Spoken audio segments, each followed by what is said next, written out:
Edge for advance സ്റ്റഡീസിൻ്റെ BA English കോഴ്സിലേക്ക് എല്ലാവർക്കും സ്വാഗതം. BEGC 132യുടെ ബ്ലോക്ക് 3 ആണ് ഇന്ന് നമ്മൾ എടുക്കാൻ പോകുന്നത്. സോ ബ്ലോക്ക് 3യുടെ ടൈറ്റിൽ എന്ന് പറയുന്നത് മാർജിനലൈസ്ഡ് വോയിസസ് എന്നാണ്. സോ മാർജിനലൈസ്ഡ് എന്ന് പറഞ്ഞാൽ എന്താണ്? The person who are cut off from the മെയിൻ സ്ട്രീം ഓഫ് സൊസൈറ്റി. കുറേ ആളുകളെ നമ്മൾ മാറ്റി നിർത്തിയിട്ടുണ്ട്. ആ മാറ്റി നിർത്തിയവരെയാണ് മാർജിനലൈസ്ഡ് എന്ന് പറയുന്നത്. സോ അവരുടെ വോയിസ് ആണ് ഈ ഒരു ബ്ലോക്ക് 3യിൽ പറയുന്നത്. സോ ഇതിൽ ഫസ്റ്റ് യൂണിറ്റ് ദളിത് വോയിസസ് ആണ്. ദളിത്, അപ്പം നമ്മൾ ദളിതിനെ കുറിച്ചാണ് ഈ ഒരു എൻറ്റയർ സെക്ഷൻ ഡിസ്കസ് ചെയ്യാൻ പോകുന്നത്. സോ മാർജിനലൈസ്ഡ് വോയിസ്, അവരുടെ പ്രോബ്ലംസ്, ഇപ്പോൾ സപ്രസ് ചെയ്യപ്പെട്ട ആളുകളുടെ പ്രോബ്ലംസ് അവർ ശബ്ദം ഉയർത്തി പറയാൻ തുടങ്ങിയപ്പോഴാണ് അതിനെ ആളുകൾ കേൾക്കാൻ തുടങ്ങിയത്. സോ ദളിത്, അങ്ങനെ മാറ്റി നിർത്തപ്പെട്ട ഒരു വിഭാഗം ആൾക്കാരാണ് ദളിത്. അവരെങ്ങനെ മുന്നോട്ട് വന്നു, എന്തൊക്കെ കാര്യങ്ങൾ അവർ ഫേസ് ചെയ്തു, ഹൗ സൊസൈറ്റി ട്രീറ്റ് ദം, അങ്ങനെയുള്ള കാര്യങ്ങളാണ് ഫസ്റ്റ് നമുക്കിതിൽ നോക്കാനുള്ളത്. സോ ദളിത് എന്ന് പറയുന്നത് ലോവർ ക്ലാസ്സിലുള്ള ഒരു വിഭാഗമാണ്. സോ ദർ ഈസ് ഓൾസോ, നമുക്കറിയാം ഇന്ത്യൻ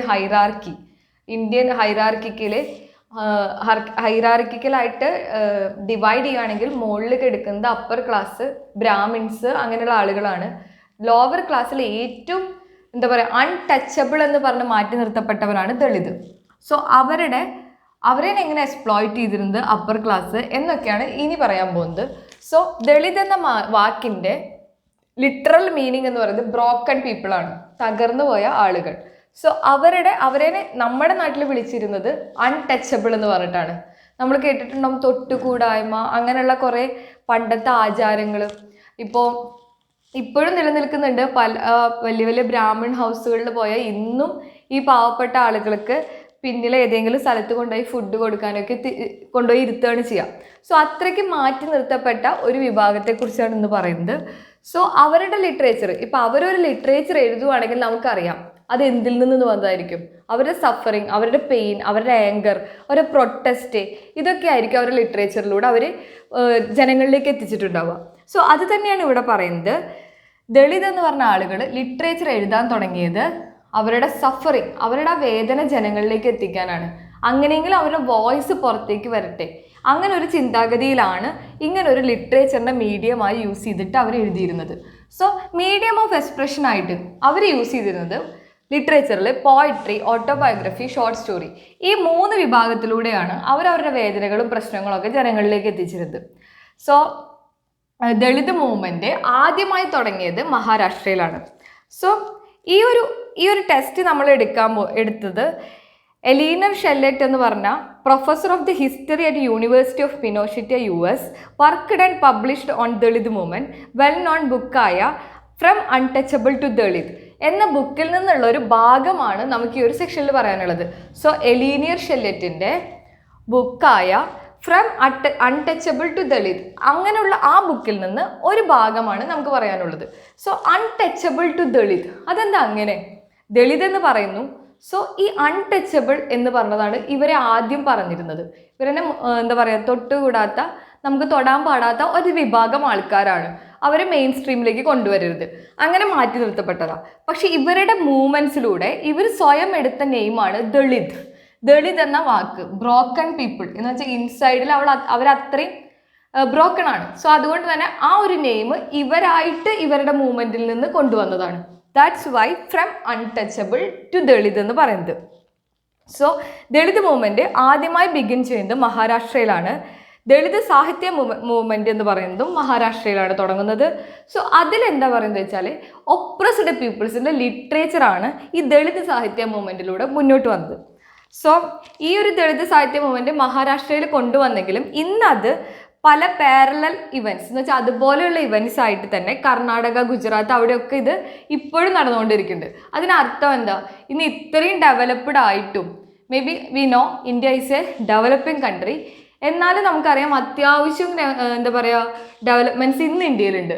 എന്നിട്ട് പോലും ഇന്ന് ദളിത് ഇങ്ങനൊരു മൂവ്മെൻറ്റ് ഉണ്ടാവണമെങ്കിൽ സ്റ്റിൽ ദേ ആർ സഫറിങ് എന്നാണ് അതിനർത്ഥം. സോ അത്രയും ആ പ്രോബ്ലംസാണ് അവരവരുടെ ലിറ്ററേച്ചറിലൂടെ പുറത്തേക്ക് വന്നിരുന്നത്.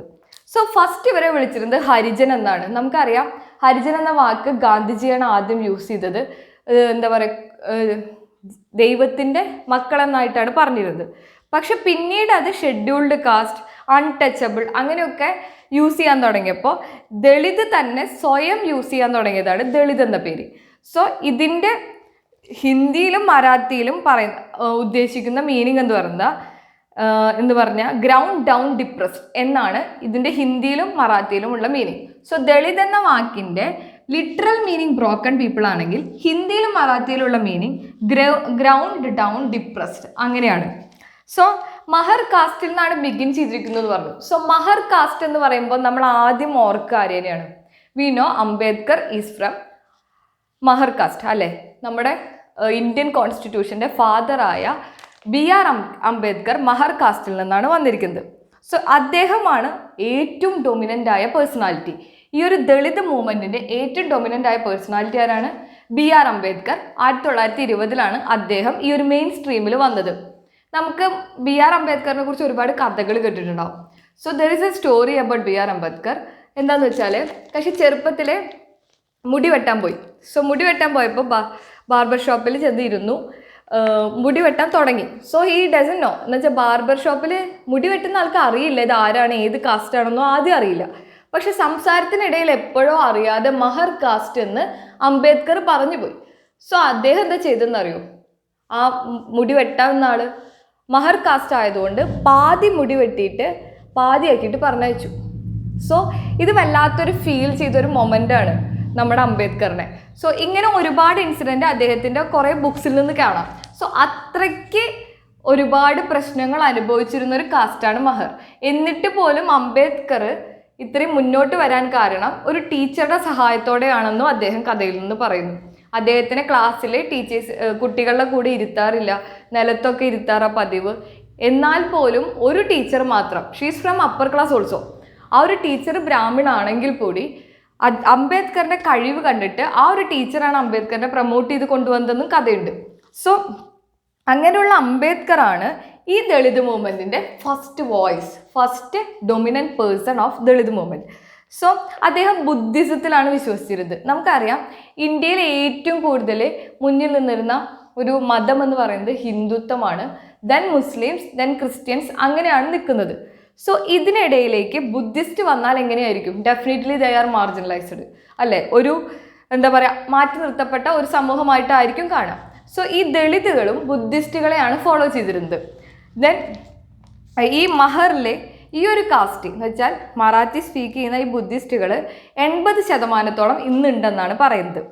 സോ ബുദ്ധിസ്റ്റ് എന്ന് പറയുന്നത് ഈ 80% ഇന്നുണ്ട്. സോ ഈ മഹറിൻ്റെ അന്നത്തെ കാലത്ത് ബ്രിട്ടീഷ് പറഞ്ഞിരുന്നത് ഇൻഫീരിയർ വില്ലേജ് സെർവൻ്റ് ആണത്രേ. എന്നുവെച്ചാൽ അത്രയും മോശമായിട്ടാണ് ദളിതുകളെ ചിത്രീകരിക്കപ്പെട്ടിരുന്നത്. ബ്രിട്ടീഷുകൾ കോൾ ചെയ്തിരുന്നത് they are inferior village servant. അവർക്ക് അത്രേ പണിയുള്ളൂ. അവർ ഏറ്റവും കൂടുതൽ താഴ്ന്ന അടിയിൽ കിടക്കുന്ന സർവൻസ് ആണ്. അവരുടെ ജോലികൾ അന്ന് എന്തായിരുന്നു വെച്ചാൽ village watchman, removers of dead കാറ്റിൽ, മെസ്സഞ്ചർ എന്ന് പറഞ്ഞാൽ എല്ലാത്തരം മെസ്സഞ്ചും അങ്ങോട്ടും ഇങ്ങോട്ടും പാസ് ചെയ്യാൻ നടക്കുന്ന ആൾക്കാർ. അതുപോലെ തന്നെ ഒരു വില്ലേജിനെ മൊത്തമായിട്ട് കാവൽ നിൽക്കുക, അല്ലെങ്കിൽ കാറ്റിൽസ് ഡെഡായി കഴിഞ്ഞാൽ അതിനെ റിമൂവ് ചെയ്യുന്ന ആൾക്കാർ. ഇതൊക്കെയായിരുന്നു അവരുടെ work. So they are like എല്ലാ മെയിൻ സ്ട്രീം ജോബിൽ നിന്നും. ഇപ്പോൾ നമുക്കറിയാം ഒരാളുടെ ജോബ് ഫിക്സ് ചെയ്യുന്നത് പോലും അവരുടെ കാസ്റ്റാണ്. ഇപ്പോൾ ഒരു ആശേരി ആണെങ്കിൽ ആശേരിയുടെ തലമുറ മൊത്തം ആശേരി ആയിരിക്കും. പക്ഷെ വേറൊരു കാസ്റ്റിൽ നിന്ന് ആശേരിയാവാൻ നമ്മുടെ സമൂഹം സമ്മതിക്കില്ല. അതായിരുന്നു അന്നത്തെ കാലഘട്ടം. ഇന്ന് പല വ്യത്യാസങ്ങളും ഉണ്ടാവുന്നുണ്ടെങ്കിലും അന്ന് അങ്ങനെയായിരുന്നു. സോ ഇവരുടെ ഈ ഒരു ജോബ് ഇതായതുകൊണ്ട് തന്നെ ഇവർക്ക് മുന്നോട്ട് വരാനുള്ള ഒരു ചാൻസ് ഇല്ല. ഇവരുടെ തലമുറയ്ക്ക് മൊത്തം ഇങ്ങനെയാണ്. സോ ഡോക്ടർ BR അംബേദ്കർ എന്ത് ചെയ്തു? അത് മൊത്തത്തിൽ പൊളിച്ചെഴുതി. He even studied from Cambridge and Oxford university എന്നാണ് ഐ റിമെമ്പർ. പക്ഷെ അത്രയ്ക്ക് പുറമെ പോയി പഠിച്ച് വന്ന് ഇന്ത്യയിൽ ഇത്രയും വലിയൊരു പൊസിഷനിലെത്തിയ വ്യക്തിയാണ്. സോ ഈ ദളിറ്റ്സിനെ ഏറ്റവും ഇമ്പോർട്ടൻസ് കൊടുക്കുന്നതും അദ്ദേഹത്തിലൂടെയാണ്. ദെൻ ഇതിലിനി ഫസ്റ്റ് പറയുന്നത് മഹറിൽ എങ്ങനെയാണ് ദളിത് ലിറ്ററേച്ചർ വന്നത്. സോ ലിറ്ററേച്ചർ തുടങ്ങുന്നത് ചോക്കമാല എന്ന് പറഞ്ഞ ഒരു ട്രഡീഷണൽ വില്ലേജ് മഹർ പേഴ്സൺ ആണ്. അദ്ദേഹം സിംഗ് ചെയ്തിരുന്നത് ഗ്ലോറി ഓഫ് ഗോഡ് വിറ്റൽ. അതൊരു വിറ്റൽ എന്ന് പറയുന്നത് ആ ഏരിയയിലുള്ള എന്ന് വെച്ചാൽ ചില സ്ഥലത്ത് ചില ദൈവങ്ങളെ ആരാധിക്കും. ആ ദൈവമാണ് വിറ്റൽ, ആ ഒരു പ്ലേസിലുള്ള ആളാണ്. സോ അതിനെ ഗ്ലോറി ചെയ്തിട്ടാണ് ചോക്കമാല എഴുതിയിരുന്നതെന്നാണ് പറയുന്നത്. ദെൻ ആ സമയത്തുള്ള ഡൊമിനൻറ്റ് ഫിഗേഴ്സാണ് ഇനി പറയുന്നത്. എന്ന് വെച്ചാൽ ഈ ഒരു മൂവ്മെൻറ്റ് തുടങ്ങി. നമുക്കറിയാം ഒരു മൂവ്മെൻറ്റ് എന്തിനാണ് തുടങ്ങുന്നത്? റിഫോം ചെയ്യാനാണ്. നമ്മുടെ പ്രോബ്ലംസ് ജനങ്ങളിൽ അറിയിച്ച് നമുക്ക് നമ്മളെ എന്താ പറയുക അപ്ബ്രിങ് ചെയ്യാൻ, നമ്മുടെ സൊസൈറ്റിയിൽ മുന്നിലേക്ക് എത്താനുള്ളൊരു ഫൈറ്റാണ്. സോ അതിൽ ഏറ്റവും ഇമ്പോർട്ടൻറ്റ് ഫിഗറാണ് Gopal Baba Walangkar. Is a ex soldier ആണ്. എക്സ് സോൾജർ എന്ന് പറയുന്ന ഈ വ്യക്തി സ്റ്റാർട്ടഡ് ന്യൂസ് പേപ്പർ പബ്ലിക്കലി. എന്ന് വെച്ചാൽ ഒരു ന്യൂസ് പേപ്പർ തുടങ്ങി, എന്നിട്ട് പബ്ലിക്കായിട്ട് ചലഞ്ച് ചെയ്തു. നമുക്ക് ഇന്നത്തെ കാലത്ത് ഏറ്റവും അത്ര എളുപ്പമുള്ള ഒരു കാര്യമല്ല, പക്ഷേ is A very courageous man. That's why he bring A news paper two challenge public. So അവിടെ ഹിന്ദു അപ്പർ ക്ലാസ്സിനെ എഗെയിൻസ്റ്റ് ആയിട്ട് ഒരുപാട് എന്താ പറയുക ഈ ദളിത്സിനെ വേണ്ടിയിട്ട് ഒരുപാട് സംസാരിച്ചിട്ടുള്ളൊരു വ്യക്തിയാണ്. അതുപോലെ തന്നെ അദ്ദേഹം ഒരു പെറ്റീഷൻ ബ്രിട്ടീഷ് ഗവൺമെൻറ്റിന് എഗെയിൻസ്റ്റ് കൊടുത്തു. അതെന്തിനാന്ന് വെച്ചാൽ അൺടച്ചബിളായ ആൾക്കാരെ ആർമിയിലേക്ക് എടുക്കാൻ വേണ്ടിയായിരുന്നു. 1890 ഈ അൺടച്ചബിളായ ആളുകളെ ആർമിയിൽ എടുക്കുന്നത് നിർത്തിയിരുന്നു. സോ അത് തുടരണമെന്ന് പറഞ്ഞിട്ടൊരു പെറ്റീഷനും കൊടുത്തു. So who is Gopal Baba Valankar? He is an ex-soldier and started newspaper publicly to against Hindu upper class. Then he is also petitioned against the British government to allow recruitment of untouchables in army. So it was stopped in 1890. ഈ ആർമിയിലേക്ക് recruitment എടുത്തത് 1890 നിർത്തിയതാണ് ഈ ദളിത് പീപ്പിൾസിനെ അവർ consider ചെയ്യുന്നത് servant ആയിട്ടായിരുന്നു. പക്ഷെ അതിന് against ഒരു petition കൊടുത്ത വ്യക്തിയാണ് ഗോപാൽ ബാബ വലങ്കർ. ദെൻ ഇത് കഴിഞ്ഞിട്ട് 10 വർഷം ഈ എല്ലാ ജനറേഷനും വേണ്ടിയിട്ട് ഇദ്ദേഹം ഫൈറ്റ് ചെയ്തു. ഇത് മറ്റുള്ള ആളുകൾക്കൊക്കെ ഇൻഫ്ലുവൻസ് ചെയ്തു. അത് കഴിഞ്ഞിട്ടാണ് വലങ്കാർ തന്നെയായിരുന്നു ബോംബെയിൽ നിന്നും പൂനെയിൽ നിന്നുമുള്ള ആദ്യത്തെ ലീഡർ. പിന്നീട് നാഗ്പൂർ എന്ന സ്ഥലം വന്നു. അവിടുന്ന് 20 വർഷം കഴിഞ്ഞിട്ട് പൂനെയിലെ ശിവറാം ജംബ ഖംബാലെ എന്ന് പറഞ്ഞ ഒരു വ്യക്തിയും കൂടി വന്നു.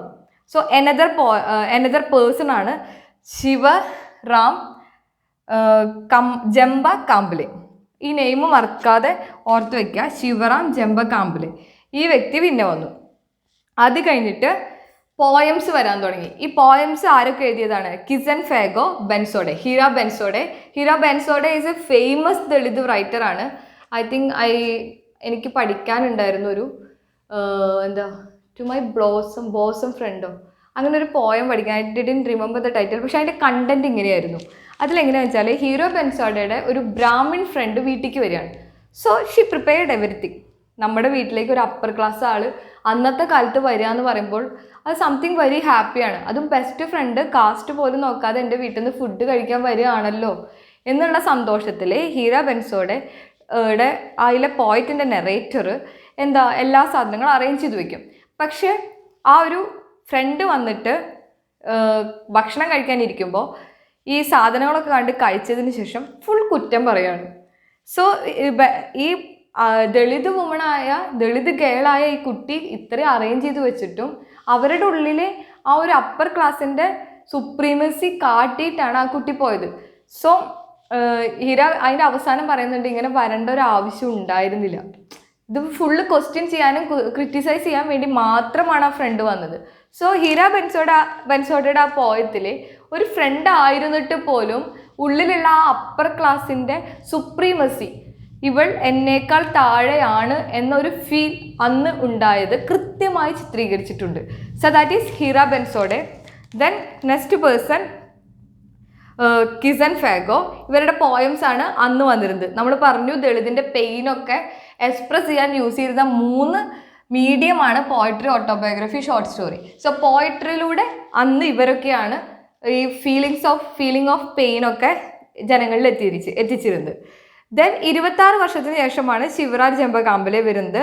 അത് കഴിഞ്ഞിട്ട് വന്ന മെയിൻ ഇമ്പോർട്ടൻറ്റ് മൂവ്മെൻ്റ് ആണ് ദളിത് പാന്തേഴ്സ് എന്ന മൂവ്മെൻറ്റ് 1972 സ്റ്റാർട്ട് ചെയ്യുന്നത്. 1956 റിപ്പബ്ലിക്കൻ പാർട്ടി, അംബേദ്കർ കൊണ്ടുവന്ന റിപ്പബ്ലിക്കൻ പാർട്ടിയുടെ എഫക്റ്റ് കുറഞ്ഞു. എന്ന് വെച്ചാൽ അന്നത്തെ കാലത്ത് ഫൈറ്റ് ചെയ്യാനുള്ള ശക്തി ഈ റിപ്പബ്ലിക്കൻ പാർട്ടിക്ക് ഉണ്ടായിരുന്നില്ല. അതുകൊണ്ടാണ് ഈ ദളിത് പാന്തേഴ്സ് എന്ന് പറഞ്ഞ മൂവ്മെൻറ്റ് കൊണ്ടുവന്നത്. ഈ ദളിത് പാന്തേഴ്സിലെ ഫൗണ്ടേഴ്സ് എന്ന് പറയുന്നത് Namdeo Dhasal and Raja Dhale. I don't know how to pronounce these names. ഇത് ആ ഒരു മറാത്തി ആ ലെവലിലുള്ള നെയിംസൊക്കെയാണ്. I don't know how to pronounce. Even though the names are Namdeo Dhasal and Raja Dhale. ഇവർ രണ്ടുപേരാണ് ആ ദളിത് പാന്തേഴ്സിൻ്റെ മൂവ്മെൻറ്റിൻ്റെ ഫൗണ്ടർ. ഇവർ പറഞ്ഞത് literature as a weapon against social justice. സാമൂഹിക അനീതിക്കുള്ള ഒരു വെപ്പണായിട്ടാണ് ലിറ്ററേച്ചർ അവർ കണ്ടിരുന്നത്. ലിറ്ററേച്ചർ ഒരു ആയുധമായിട്ടാണ് അവർ കണ്ടിരുന്നത്. അവരുടെ എല്ലാ പ്രൊട്ടസ്റ്റിങ്ങും അതുപോലെ തന്നെ അവരുടെ എല്ലാ ദേഷ്യവും ഈ ജനങ്ങളിലേക്ക് എത്തിച്ചിരുന്നത് ലിറ്ററേച്ചറിലൂടെയാണ്. ഇനി വരുന്നത് ഇപ്പം ആദ്യം നമ്മൾ പറഞ്ഞു ബുദ്ധിസ്റ്റ് കൺവേർഷൻ ആണെന്ന് വെച്ചാൽ ദളിറ്റ്സ് എന്ത് ചെയ്തു, ബുദ്ധിസ്റ്റ് ആയിട്ട് മാറി. അതിനുശേഷം ഡോക്ടർ അംബേദ്കർ വന്നു, ചോക്കമാലെ വന്നു, ബെൻസോഡയുടെ പോയംസ് വന്നു. അത് കഴിഞ്ഞിട്ട് ഇനിയിപ്പോൾ വരാൻ പോകുന്നത് ബാബുറാവ് ബഗുൽ എന്ന് പറഞ്ഞ ഫസ്റ്റ് ഷോർട്ട് സ്റ്റോറി റൈറ്ററാണ്. ബാബുറാവ് ബഗുൽ എന്ന് പറഞ്ഞ first short story writer Dalit സാഹിത്യ അക്കാദമി, ഐ മീൻ ദളിത് സാഹിത്യ മൂവ്മെൻറ്റ് എന്ന് വെച്ചാൽ നമുക്കറിയാം ഒരു മൂവ്മെൻറ്റ് തുടങ്ങിയാലാണ് ലിറ്ററേച്ചറിൽ ഓരോ എഫക്റ്റുകൾ വരുള്ളൂ. അപ്പോൾ ഇത്രയും കാലം അപ്പർ ക്ലാസ്സുകൾ മാത്രം എഴുതിയിരുന്ന ഒരു മേഖലയാണ് ലിറ്ററേച്ചർ. സോ ആ ഒരു ടൈമിൽ ഈ ഒരു മൂവ്മെൻ്റ് ആയിട്ട് ബാബുറാവ് ബഗുലെ ദളിത് സാഹിത്യ മൂവ്മെൻറ്റ് കൊണ്ടുവരികയായിരുന്നു. സോ അങ്ങനെ ഒരു ഷോർട്ട് സ്റ്റോറി റൈറ്ററായിട്ട് അദ്ദേഹം വന്നു. അതിനുശേഷം വന്ന വ്യക്തി Shankara Karat, is also a short story writer. Then അതിനുശേഷം വന്നത് കുറച്ച് പോയിറ്റ്സ് ആണ്, വളരെ ഇമ്പോർട്ടൻ്റ് ആയ പോയിറ്റ്സ് ആണ്. നമ്മൾ പറഞ്ഞു നാംദിയോ ദസൽ, അത് കഴിഞ്ഞാൽ അരുൺ കാംബ്ലെ, ദയാ പവാർ. ദയാർ പവാറിൻ്റെ ഓട്ടോബയോഗ്രഫി ഭയങ്കര ഫേമസ് ആണ്. ബലൂട്ട് എന്ന് പറഞ്ഞിട്ടാണ് ഓട്ടോബയോഗ്രഫിയുടെ പേര്. അതിൽ ശരിക്കും ദളിത്സിൻ്റെ സഫറിങ് പറയുന്നുണ്ട്. ദെൻ ത്രയംബക് സുബ്കലെ, അദ്ദേഹത്തിൻ്റെ സ്പ്രങ് എന്ന് പറഞ്ഞ ബുക്സ് വളരെ ഫേമസ് ആണ്. ദെൻ ലാസ്റ്റ് വന്നത് വുമൺ റൈറ്റേഴ്സാണ്. നമുക്കറിയാം one of the main problem of woman, അതും ഒരു ലോവർ ക്ലാസ്സിലുള്ള ഒരു വുമൻ്റെ പ്രോബ്ലം എന്തായിരിക്കും, അവർ ഡബിളി ഒപ്രസ്ഡ് ആണ്. നമുക്കറിയാം Indian society is A patriarchal one. അതുകൊണ്ട് തന്നെ ആദ്യമേ അവർ മെയിൽ ഡൊമിനൻസ് കൊണ്ട് തകർന്നിരിക്കുന്ന ഒരു അവസ്ഥയാണ്. സെയിം ടൈം ഇവർ ലോവർ ക്ലാസ്സിലുള്ള ആളുകളാണെങ്കിലോ, സോ അവർ ഒന്നും കൂടി ഒപ്രസ്ഡ് ആയി അല്ലേ. So woman are considered as ഡബിളി oppressed. അപ്പോൾ അവരിലുള്ള വുമൺ പോയിന്റ്സ് എന്ന് പറയുന്നത് മീന ഗബേയർ, ഹീര ബെൻസോഡെ, ഇവരൊക്കെയാണ് മെയിൻ ആയിട്ടുള്ള വുമൺ പോയിന്റ്സ്. സോ ഇത്രയും കാര്യങ്ങളാണ് ഇതിൽ പറയുന്നത്. ഈ ഒരു സെക്ഷൻ, ഈ ഒരു ടെസ്റ്റിൽ പറയുന്ന കാര്യങ്ങളാണ് ഇത്രയും കാര്യങ്ങൾ. എന്താണ് ദളിത് വോയിസസ് എന്ന് പറഞ്ഞാൽ ഈ യൂണിറ്റ് 1 ഡിസ്കസ് ചെയ്യുന്നത് ഹൗ ദളിത് സാഹിത്യ മൂവ്മെൻറ്റ്, ദളിത് പാന്തേഴ്സ് എങ്ങനെ വന്നു, അതുപോലെ how Dalit literature came out off from society എന്നാണ് ഈ ഒരു സെക്ഷനിൽ പറയുന്നത്. സോ ദളിത് എന്ന് പറയുന്നത് ബ്രോക്കൺ പീപ്പിൾ എന്നാണ് ലിറ്ററലി മീൻ ചെയ്യുന്നത്. ദെൻ അവരെ അൺടച്ചബിൾ എന്നും വിളിച്ചിരുന്നു. ദെൻ ഇവർ ലോവർ ക്ലാസ്സിലുള്ള ദളിത്, ലോവർ ക്ലാസ് ആയതുകൊണ്ട് തന്നെ അപ്പർ ക്ലാസ് ഒരുപാട് എക്സ്പ്ലോയിറ്റ് ചെയ്തിരുന്നു. സോ ഇവരുടെ ലിറ്ററേച്ചർ എന്ന് പറയുന്നത് ബോൺ ഔട്ട് ഓഫ് സഫറിങ് ആണ്. അവരുടെ വേദനയിൽ നിന്ന് ജനിച്ചതാണ് അവരുടെ ലിറ്ററേച്ചർ. സോ ഇതൊരു പ്രൊട്ടസ്റ്റ് ആയിട്ടാണ് കൺസിഡർ ചെയ്തിരുന്നത്. മീഡിയം ഓഫ് എക്സ്പ്രഷൻ ആയിട്ട് അവർ യൂസ് ചെയ്തിരുന്നത് പോയട്രി, ഓട്ടോബയോഗ്രഫി, ഷോർട്ട് സ്റ്റോറിയാണ്. ദെൻ ദളിത് മൂവ്മെൻറ്റ് ആദ്യം തുടങ്ങിയത് മഹാരാഷ്ട്രയിലാണ്. മഹർ കാസ്റ്റിൽ നിന്നാണ് ബിഗിൻ ചെയ്യുന്നത്. അത് മഹർ കാസ്റ്റിൽ ബിഗിൻ ചെയ്യുമ്പോൾ അവിടുത്തെ ഡൊമിനൻ്റ് ആയിട്ടുള്ള ആൾ ഡോക്ടർ BR അംബേദ്കർ ആണ്. 1920 അദ്ദേഹത്തിൻ്റെ ആ ഡൊമിനൻസ് കാണാനുള്ളത്. ദെൻ അതർ ഇമ്പോർട്ടൻറ്റ് പേഴ്സണാലിറ്റീസ് എന്ന് പറയുന്നത് ചോക്കമാല, ഫസ്റ്റായിട്ട് പോയിട്രി എന്ന് വെച്ചാൽ പ്രൈസ് ദ ഗോഡ്, ഗോഡിനെ പ്രൈസ് ചെയ്തിട്ടാണ് അദ്ദേഹം എഴുതിയത്. ദെൻ ഗോപാൽ ബാബ പലങ്കർ, അദ്ദേഹം ഒരു എക്സ് സോൾജർ ആയിരുന്നു. പബ്ലിക്കായിട്ടൊരു ന്യൂസ് പേപ്പർ കൊണ്ടുവന്ന് അപ്പർ ക്ലാസ്സിനെ ചലഞ്ച് ചെയ്ത വ്യക്തിയാണ്. ഒപ്പം ബ്രിട്ടീഷ് ഗവൺമെൻറ് ആർമിക്ക് അഗെയിൻസ്റ്റ് ആയിട്ട് പെറ്റീഷൻ കൊടുത്ത ഒരു വ്യക്തിയാണ്. ദെൻ കേസർ ഫാഗോ ബെൻസോഡെ, 2 പോയറ്റ്സ് ആണ്. Bansode full name is Hira Bansode, she is a woman writer also. Then Shivram Chemba Kamble അദ്ദേഹവും വന്നു. ദെൻ ദളിത് പാന്തർ മൂവ്മെൻറ്റ് 1972 കൊണ്ടുവന്നു. അതിൻ്റെ ഫൗണ്ടേഴ്സാണ് നാംദി ദാസിൽ ആൻഡ് രാജ ദാലെ. ഇവരുടെ ഈ ഒരു ദളിത് പാന്തർ മൂവ്മെൻറ്റ് കൊണ്ടുവരാൻ കാരണം BR അംബേദ്കറിൻ്റെ റിപ്പബ്ലിക് പാർട്ടിയുടെ എഫക്റ്റ് കുറഞ്ഞതുകൊണ്ടാണ്. ദെൻ അതർ ആയിട്ട് ഇതിന് മുമ്പ് വന്നത് ബാബുറാവ് ബഗുലും ശങ്കര കാരാട്ടും, പോയട്രിയിൽ അരുൺ കാംബ്ലെ, ദയാ പവർ, ത്രയംബക് സുബ്കലെ, ഇത്രയും പേരാണ് ഇതിൽ വന്നത്. സോ ആ ഒരു ടെസ്റ്റിൽ നിന്ന് എലനർ ഷെലറ്റിൻ്റെ ഈ ഒരു ടെസ്റ്റിൽ ഇത്രയും കാര്യങ്ങളാണ് പറയുന്നത്. ഇനി നമുക്ക് വാട്ട് ഈസ് ദളിത് ലിറ്ററേച്ചർ നോക്കാം. So Dalit literature is not simply a literature. അതൊരു സാധാരണ ലിറ്ററേച്ചർ അല്ല. നമുക്കറിയാം സാധാരണ ലിറ്ററേച്ചർ എന്തിനാണ്, ഒരു ലിറ്ററേച്ചർ മറ്റുള്ളവരെ എൻ്റർടൈൻ ചെയ്യാനാണ് എഴുതുന്നത്. പക്ഷെ Dalit literature is A weapon against social justice. നമ്മൾ ഓൾറെഡി അത് പറഞ്ഞു കഴിഞ്ഞതാണ്. ദളിത് ലിറ്ററേച്ചർ എന്ന് പറയുന്നത് മാത്രം ഈ ഒരു സമൂഹത്തിൽ ദളിതിൻ്റെ പ്രോബ്ലംസ് ജനങ്ങളിലേക്ക് എത്തിക്കാനും അതുപോലെ അവർക്ക് മെയിൻ സ്ട്രീം സൊസൈറ്റിയിലേക്ക് വരാനുമുള്ളൊരു മാർഗമായിട്ടാണ് അന്നത്തെ പോയിറ്റ്സും റൈറ്റേഴ്സും ഒക്കെ കണ്ടിരുന്നത്. So Arun Dagle, the Marathi Dalit writer, editor, activist, says that Dalit literature is marked by revolt and negativism, since it is closely associated with the hopes for freedom by a group of people who, as untouchables, are victims of social, economic and cultural inequality. So Arun Jagale എന്ന് പറഞ്ഞ Marathi Dalit writer പറയുന്നത് Dalit literature എന്ന് പറയുന്നത് റിവോൾട്ടാണ്, അതുപോലെ തന്നെ complete നെഗറ്റീവ്സുമാണ്. There is a lot of suffering and misery we can see in Dalit literature. കാരണം അവരുടെ അൺടച്ചബിളായ ഒരു പീപ്പിൾസിൻ്റെ ഹോപ്പ് ഫോർ ഫ്രീഡമാണ് ദളിത് ലിറ്ററേച്ചറിലൂടെ കാണുന്നത്. കാരണം ഇവരെന്നെ കൺസിഡർ ചെയ്തിരുന്നത് ഇന്നീക്വൽ ആയിട്ടാണ്. So that is Arun Dagale പറയുന്നത്. Then Dalit literature is now written for entertainment or as a reflection of emotion and feeling, but with a purpose. The purpose is to expose the age-old exploitation on the caste. So, ഇന്നതൊരു entertainment ആയിട്ട് എഴുതുകയാണെങ്കിൽ പോലും അതിനൊരു purpose ഉണ്ട്. ആ purpose എന്താണ്? പണ്ട് കാലത്ത് എന്ന് വെച്ചാൽ ഓൾഡ് ഏജ് ആയിട്ട് അത്രയും കാലങ്ങളോളം എക്സ്പ്ലോയിറ്റേഷൻ ദളിതിന് അഗെയിൻസ്റ്റ് നടന്നിട്ടുണ്ട്. അത് ജനങ്ങളിലേക്ക് എത്തിക്കാനാണ്. അതുകൊണ്ട് തന്നെ ഈ ദളിത് ലിറ്ററേച്ചർ മെയിൻ സ്ട്രീം ലാംഗ്വേജുകൾ ഒഴിവാക്കിയ ആൾക്കാരാണ്. കാരണം അപ്പർ ക്ലാസ്സിൻ്റെ ലാംഗ്വേജുകളാണ് ഈ mainstream language. So they avoid mainstream languages and they started to write in common dialects. സാധാരണ ഡയലക്ട്സിൽ എഴുതിയ ഒരു വ്യക്തികളാണ്. ദെൻ ഇനി ഒരു 4 പോയിന്റ്സ് പറയുന്നുണ്ട് എന്താണ് ദളിത് ലിറ്ററേച്ചർ എന്ന്. അതൊന്ന് നോക്കാം. Dalit literature is a movement to bring about change. Dalit literature is written with a purpose. It is committed to the exposition and assertion of authentic Dalit experience. It rejects the tradition, aesthetics and language of the mainstream literature. So Dalit literature is a movement to bring change. ഒരു മാറ്റം വരുത്താനാണ് Dalit literature കൊണ്ടുവന്നത്. Then Dalit literature is A written with a purpose. ഒരു purpose ഉണ്ട്. നമ്മൾ പറഞ്ഞ purpose എന്താ പറയുക, പണ്ട് കാലങ്ങളിൽ ഉണ്ടായിരുന്ന എക്സ്പ്ലോയിറ്റേഷൻ ജനങ്ങളിലേക്ക് കൊണ്ടുവരുന്നത് എത്തിക്കാൻ വേണ്ടിയിട്ടാണ് ഈ ഒരു ദളിത് ലിറ്ററേച്ചർ തുടങ്ങിയത്. അതുപോലെ തന്നെ ദളിത് എക്സ്പീരിയൻസിൻ്റെ ഒരു അവരുടെ വേദന ആ എക്സ്പീരിയൻസുമാണ് ഇതിൽ എക്സ്പോസ് ചെയ്തിരുന്നത്. അതുപോലെ it rejects the tradition aesthetic and language of the മെയിൻ സ്ട്രീം ലിറ്ററേച്ചറിൻ്റെ ട്രഡീഷനും ലാംഗ്വേജും അതെല്ലാം റിജക്റ്റ് ചെയ്തിട്ട് അവരുടേതായ രീതിയിൽ എഴുതിയ ഒന്നാണ്. Then next B.R. Ambedkar and literature. We already talked about him. B.R. Ambedkar is not a common man. He is the father of Indian Constitution. 1950 Indian constitution ഉണ്ടാക്കിയ വ്യക്തിയാണ് B.R. അംബേദ്കർ. ഒന്ന് ആലോചിച്ച് നോക്കുക, ആ സമയത്ത് എത്രയോ കോൺഫ്ലിക്റ്റ് നടന്നിരുന്നൊരു സമയമാണ് എന്ന് വെച്ചാൽ അപ്പർ ക്ലാസ്സും ലോവർ ക്ലാസ്സിനും ഇടയിൽ അത്രയും വ്യത്യാസം ഉണ്ടായിരുന്നു. എന്നിട്ട് പോലും B.R. Ambedkar fighted against the social injustice and he came out of as a father of Indian Constitution. So he is a very powerful man.